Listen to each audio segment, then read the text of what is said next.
Ito po another part ng ating farm o sakahan na may tanim na 218 dinurado na may area na 1 and 1/4 hectares.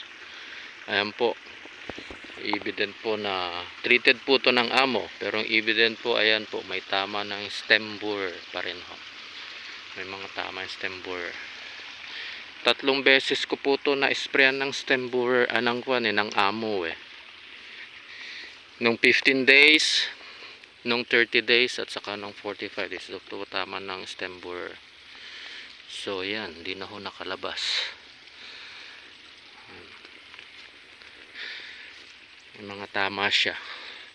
So though it's still experiment, siguro kung may mga, kasi may nakikita akong mga pangilan-ngilan po na paro-parong mapuputi na maliliit. So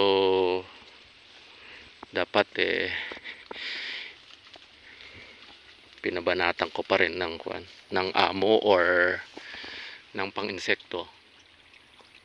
Pero since it's still experimental ang paggamit ng amo, edi next time pag mga ganon, pababanatan natin siguro, pa-sprayan natin ng amo.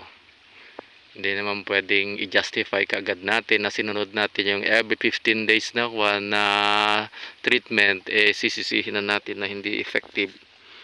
Okay, we'll give it another try next time po. Ayan, ito po ay hindi ko pina-sprayan ng pandamo. Alaga lang sa tubig, pero may mga ilan-ilan pa rin pong damo. Ayan. So update ko po kayo sa susunod na vlog natin kung ano magiging result ng ani nito.